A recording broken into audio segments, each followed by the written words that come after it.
Hello, I'm David Naert, chair of the EUROVISION Sport Radio Group. And in this edition of our podcast, I want to introduce you to a meeting that takes place every year, bringing together the radio sport community from across Europe. Not only you're getting knowledge and ideas. You'll get to know your colleagues in different organizations, people doing your same job. You could learn a lot. Sport on the radio challenges almost every aspect of the public service budget, whether we're talking about sports rights or the complex technical task of commentating from around the world. You have a wonderful sports radio community, which is very powerful. I think you'll be surprised about how positive a group it is and what a great experience it is for everybody. Every year, EBU members from across Europe come together for 2 days, mostly to learn how we can all unite in overcoming some of our greatest challenges. You're not alone in the world with your problems at events or your budgets. A big relief to see that everybody is facing the same problems. Hi, my name is Glenn Killane. I'm Deputy Director of Sport at EBU. We're at the EBU Brussels office together with the entire radio community from across the entire continent of Europe, and we've had very, very productive discussions around the state of play with regard to rights across Europe, which is my primary focus at this point in time. But it's incredibly important that we have these moments where we bring the radio community together, that we share our experiences, we share best practice, we share our challenges, and that the EBU shares what's happening with regard to the rights market and with regard to kind of technology, etc. So it's a hugely important opportunity for us to communicate with one another and to stay connected with each other. As chair of the Radio Sport Group and someone who has attended the meeting for the last 10 years, I see its greatest value as a place where you can exchange informally, get to learn about best practices, get advice on issues you may be struggling with. And above all, you get to know radios and people who do the same thing you do. And as a result, you end up with an invaluable network across Europe and even beyond. My name is Marcus Boger. I'm head of sports at Swedish Radio, and from yesterday, vice chair in the EBU Sport Group. I would say, of course, we have possibilities to exchange our knowledge, and we have different ways. I mean, we have big companies like BBC, and we have radio-only members like Swedish Radio, and of course, we have some projects that are interesting for others. And of course, other smaller or bigger radio stations or members have good examples of their work. So I will have some ideas to take home to Sweden. Hello, I'm Pam Melbourne. I'm the Vice Chair of the EBU Radio Sports Group, and I'm the Assistant Editor for Planning BBC Radio Sport. The biggest success for me is always just meeting the wider radio sport community that we don't really get to be with that often, because when you do see people, invariably it's on an event where we're all really busy and there's no time to sit down and talk. So this is actually the one moment in a year where we can all get together and share best practice, share problems and share ideas for solutions. When you head up the Radio Sport Group, you're required to chair the various sessions that take place over the 2 days. We invite speakers from federations to share their plans for upcoming events. We hear from startups about their latest innovations, and we hear from broadcasters about their individual success stories. But overall, as chair, the best thing is looking out across the room at new and old faces from across our community. My name is Lars Nielsen. I'm from Danish Broadcasting Corporation in Denmark. My background is mainly from the digital, so radio is quite new to me, so I can bring a lot home to our editorial in regards of how to do great radio. One of the things that I really caught on to was making the radio studio into a TV studio. And that is something that we really have took on to our editorial and also been producing some quite successful videos on that note. Angelika Vetter-Wagner. I'm from Germany, from Bayerischer Rundfunk in Munich. It's very good to know the colleagues. If you have a question regarding football games, commentary positions, then you know whom you can address to. And also to see what kind of problems everybody is facing, and it's a big relief to see that everybody is facing the same problems. My name is Gary Moran, producer in charge of RTE Radio Sport. It's very easy to get caught up in your day-to-day, week-to-week work. So you come over here, you get a few insights into what other stations are doing, whether it be technical, style-wise, new platforms. Well, we can bring a little bit of that back and maybe serve our license fee payers and listeners better than we do. Hello, I'm Bruno, RMC producer. I understand that the problem is the same for all of us, all the countries, all the radio in the Europe. My name is Ilaria Di Luzio. I work for RAI International Production. I think it's to talk about what the others are doing, to get new ideas, to exchange best practices, learning about new tools, new instruments, new strategies. Frédéric Solvel, social editor for RTBF. Sixto Grenia from RTBF and sport production. I think it's to share experience, to share problems, to share way of work and solve issue. When you meet somebody in a plenary meeting, you are sure that when you send in an email, he will respond quickly. My name is Lovor Komagdic from Croatian National Radio. I'm the member of the group from 2013, and I've heard so many interesting things. A lot of interesting people, very friendly, very good. I don't like persons with big ego. And here, everyone is the same. Hello, my name is Petra Kana. I work at the ORF. This is the Austrian radio. It's very important to hear about the problems and the successes of the other members. Maybe some technical solutions for our transmission problems. I'm not sure. Maybe I have the better solutions than my colleagues. I have to think about it when I fly home. I'm Pieter Latjes from NOS Radio Holland. What I like is the stories about the new things, the initiatives people make in different countries. One of the useful is the presentation of Swedish radio to make the videos more addicted to the big crowd. And what they did, it's excellent. Attracting audiences to our programming has been a key topic of these meetings. And these days, many of us are sharing our best audio moments as short video clips on social media. Well, the problem when it comes to social media is to get people to turn on the sound. Swedish Radio conducted 6 months of research to find the best way to engage audiences.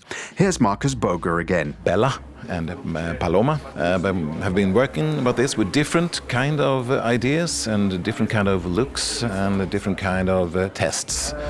They showed different results, and hopefully we'll have a new idea of success. And here's Glenn Killane from the EBU. We can learn a lot across the EBU from what's happening in radio sport across our entire membership. I see a really committed and dedicated group of people who really want to do the best on behalf of their audiences, but also working together to try and achieve greater things. And that's really what the EBU is about, bringing ourselves together because we're stronger together in order to deliver on behalf of the European public. My name is František Kuna and I'm working as a sport reporter in the Czech radio. And I came here because to introduce not myself, but our new project for the blind people at the stadiums.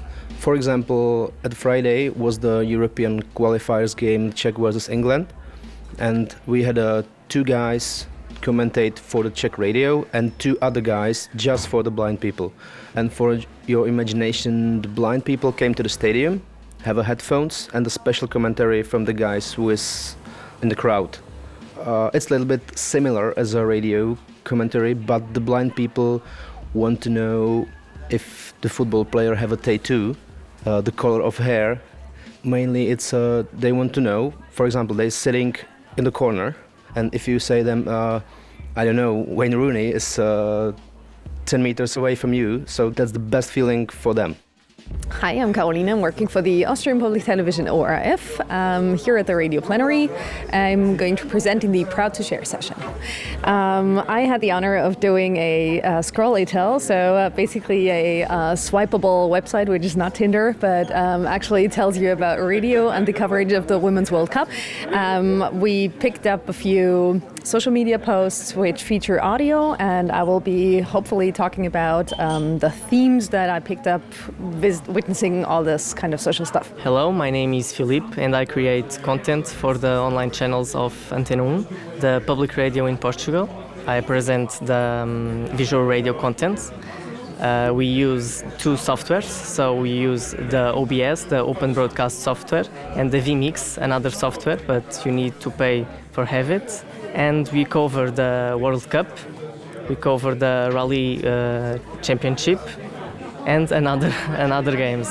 Turning radio shows into visualized productions can be an expensive process. And that presentation from Felipe from RTP showed that you don't need huge budgets, just a curiosity that drives experimentation and innovation. At VRT, we have a department that looks after just that kind of thing. Sarah Geroms came along to the meeting to talk about her work with the VRT Sandbox. So I was invited to explain who we are, what we're doing, and what different type of innovation mechanisms exist, so that we can help out others in being creative and working on new solutions and helping them forward. What is most important for me, I'm really a networker, is just hearing from people what their challenges are, what they are working on, what they are doing and what could be improved. So it's a bit networking, learning, and just also being inspired and trying to inspire others as well. And we also brought very interesting startups with us who explain their new tools and how they can help reduce costs and working remotely and etc. But they know better than I do. I'm Tommy Ferraz. I'm one of the founders of VoiceUp. We help radio stations evaluate content daily, and we do it through data analysis. For example, when you like a song, you raise the volume. But something more specifically about this event, for example, this session with EBU, when we decided to do the pilot with VRT Sandbox, one of the factors, if not the main factor, was that we were going to work with a public organization that was actually perceived as one of the most innovative in Europe, and we expected that to open the door for us. And I'm glad that that's actually happening. And it's a very nice way of getting in touch with public organizations in Europe. I would say that there are three key topics of conversation that take place at these meetings. One is around innovation, as we've just discussed. And the other two focus on our biggest challenges, sports rights and audio over IP. Let's tackle rights first. Here's Lars Nielsen from Danish Radio. We have quite a huge issue regarding the radio rights of sports. And there I think it's quite important to stand firm to each other, not doing individual negotiations in order to keep the prices of radio rights down. We won't go doing any bargains on our own. We need our common cooperation to make good deals with the radio rights. And here's Glenn Killane from the EBU again. I really want to put radio at the heart of what we do and as a key part of our story and the narrative for our membership. So when we sit down to discuss Olympic rights or Paralympic rights or World Cups or whatever rights we're talking about, that radio are at the table because they're a very, very important and powerful part of our story. Hello, my name is Markus Tepper. I am from Germany. I'm the sports coordinator for ARD German Radio, and I'm based in beautiful Cologne. I think that it's essential for our business that you always talk about rights. This was the case 10, 20 years ago, and this will be the case over the next years and perhaps decades. What my feeling is that you have new players on the market. Everybody is talking about the golden age of audio. That means you have also new audio players coming from the telcos or coming from the high-tech industry. What will be interesting to see is how the entities who own the rights, so the federations or the agencies, will tackle this. Because my feeling is right contracts are made with a long time approach. But on the other hand, you have an industry and technical progress which is faster than those contracts are. So talking about rights doesn't mean only to talk about money. You have to talk about flexibility. How can we integrate technical progress into those contracts? Marcus has been a valued part of the Radio Sport Group for the last 10 years, campaigning on sports rights and audio over IP as the previous chair of the group. Speaking technically, when I joined the group, the big question was, what is what comes after ISDN? Which was our main way of broadcasting, outside broadcasting from big and smaller sport events. Funny and sad in the same way is that we are still talking about the answer of this question. We now have audio over IP, but we have a lot of issues to discuss because it doesn't work. And there's a direct connection to the other big topic about the last 10 years, talking about costs. We are all facing cost cuts. So the times where we send a reporter and an engineer or technician to a big sport event is over. Today, the reporter is on his own. He has his laptop and his small box, codec box, and he has to be also his own technician.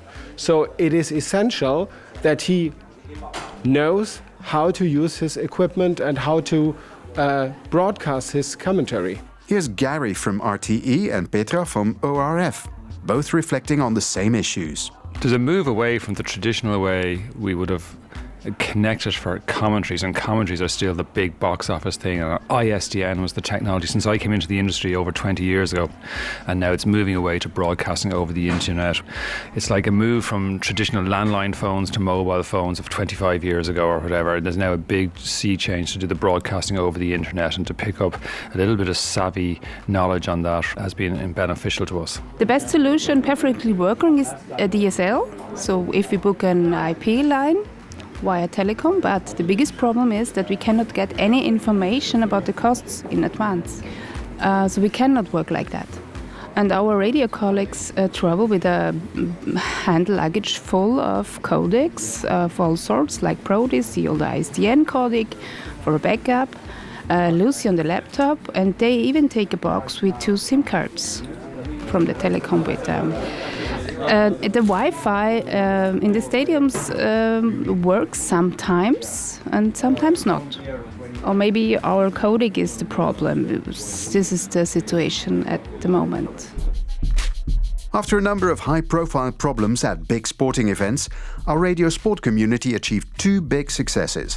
We created an audio over IP booking standard, a single-page checklist of what we need from IP circuits at sports events.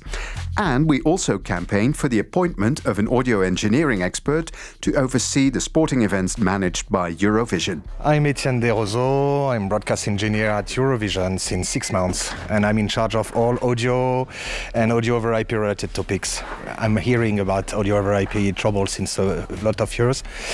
The problem is just huge because there is different kind of issues, network issues, technology issues, user issues. But always the only thing is preparation, because technology is here.